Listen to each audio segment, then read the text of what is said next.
Good day to you, internet stranger, and we're going to jump into a very controversial topic. We're going to talk about communism, socialism, and, well, totalitarian governments in general, and why they always seem to end in horrific, terrible, genocidal-like events.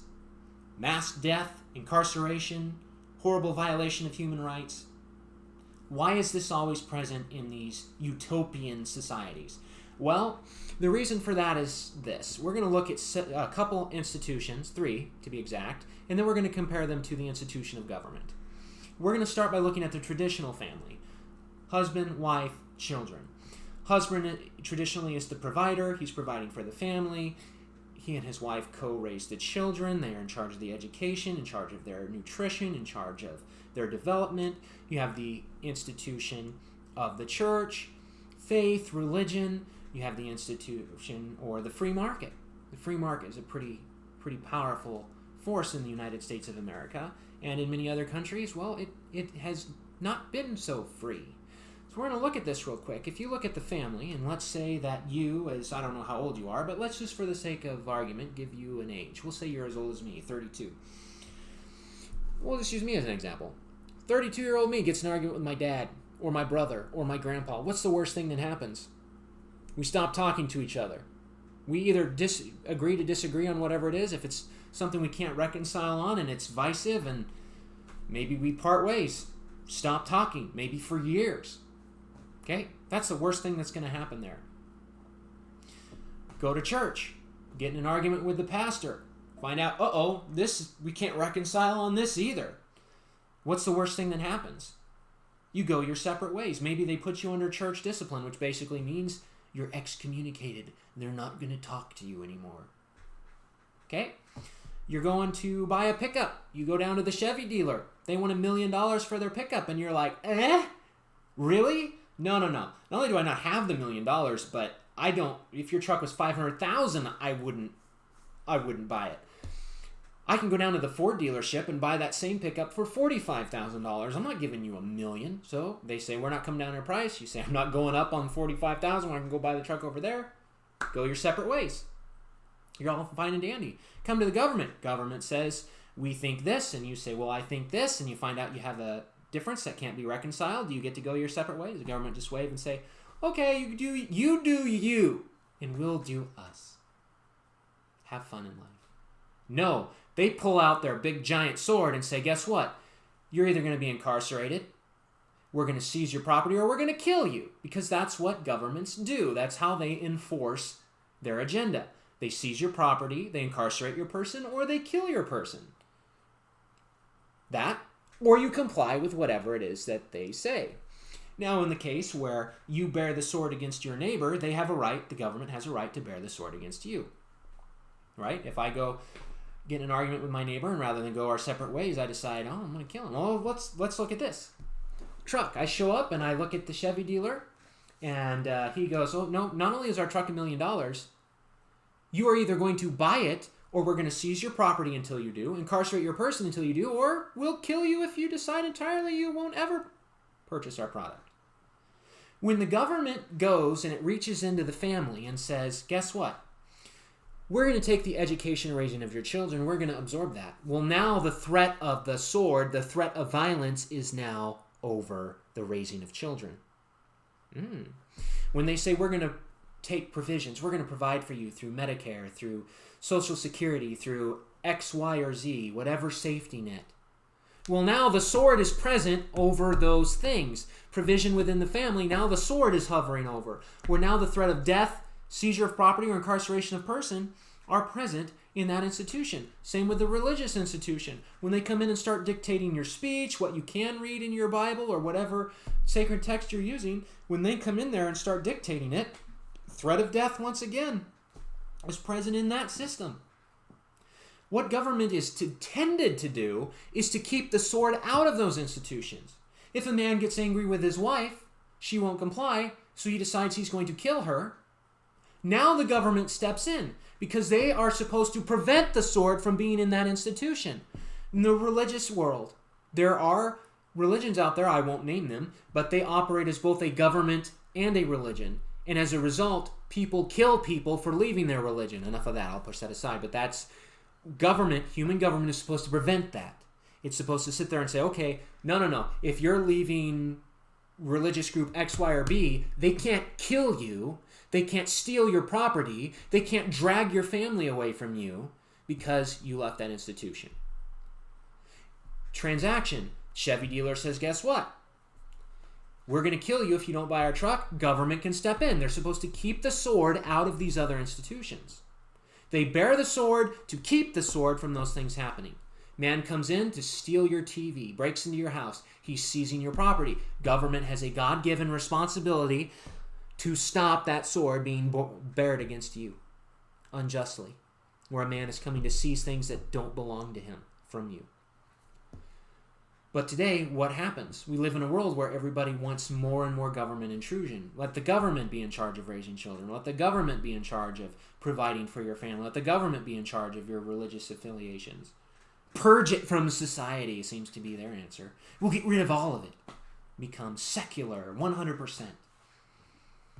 Economics, healthcare, this is a big one. Healthcare is your right. But if you don't buy our healthcare, we're going to seize your property, incarcerate your person, and yes, they will kill you. And I will give you some examples. Right now, we have the coronavirus pandemic taking place. According to the Ben Shapiro show that I saw a week or two ago, he had a doctor on who came out of retirement to work in the New York hospitals during the giant peak that we just had. She said that not a single person in any of those New York hospitals went without a ventilator. Not a single person who needed a ventilator was refused one or wasn't able to get one. She said not only that, they didn't even split ventilators. That was one of the things that they were talking about, where you have to plug two people into a single ventilator. She said that didn't even happen. It's a free market healthcare system. Government is intruding more and more, but it's a free market system. What does that mean? That means you can go to whatever sources. If you're low on money, as expensive as it is, which is because of government intrusion, but we'll let that rest for a moment. As expensive as it is, if I can't pay for it for myself, my church can step up. My family can step up. I can have people who don't even know me donate on Patreon or GoFundMe or whatever it might be to help me with my medical needs. And if I show up in an emergency room, they will still treat me and they'll worry about money later. Now we're going to contrast that with Italy and their treatment of this pandemic. The most hard-hit group by far in this whole situation are the elderly. People in their 60s, 70s, 80s, and 90s. Well, they're practicing triage over there in Italy. One reason why their death rate spiked out of nowhere so fast, if you were over 60 years old, they were not going to give you a ventilator. It was illegal for a hospital to put you on a ventilator. This is government-run single-payer system. What does single-payer mean? That means the government and the government alone can fund your health care. That means your church can't donate. That means your family can't donate. That means anybody else you know can't donate. You can't even pay out of pocket. The government approves or disapproves to fund something based on whatever criteria they have. That's not a right. That's not you being free. That's them being totalitarian in their approach to healthcare. So if you're 60 years old in the United States and you have a specific hospital that's being overrun, that individual doctor can say, look, I have a hard decision to make. I don't think you're going to live. I think this person has a better shot. I have one free ventilator. I am going to give it to him. Okay, the individual doctor with the individual ventilator has the ability to make those tough decisions. But when the government steps in and says, not only can that doctor not give you a ventilator, even if he has two, you can't have one. But if you go to a different doctor, he can't give you one.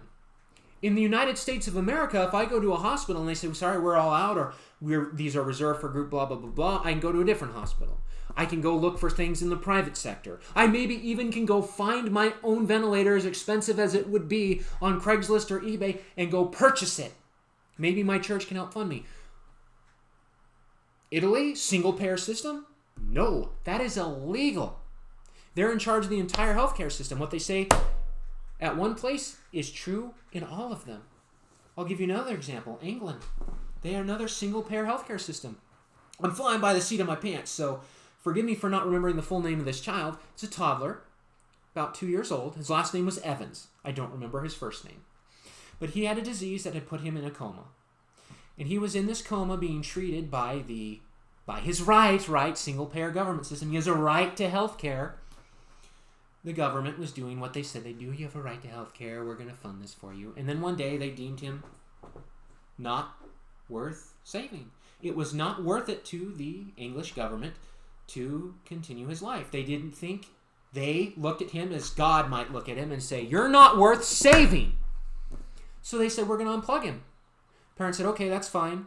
We heard about this experimental, it was a drug or procedure or something in the United States. They said, we're going to go ahead and take our child, O-U-R, our child. My wife bore her in her own body and carried him for 9 months. We're going to take him to the United States. We're going to give this drug a shot.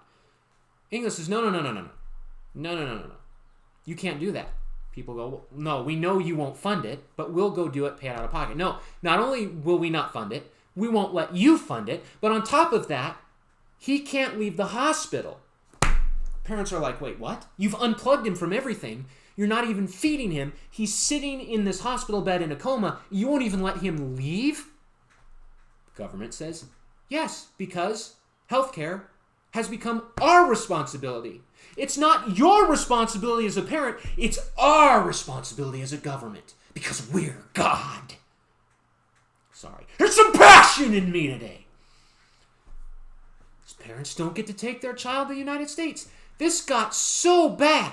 This got blown up so much that the Pope himself gave the child Italian citizenship to try to extradite him out of England so that they could take him to Italy and then send him to the United States so he could get treated in the free market system where you actually have a right to health care. Despite what all those leftist politicians will tell you. They're trying to take away your right.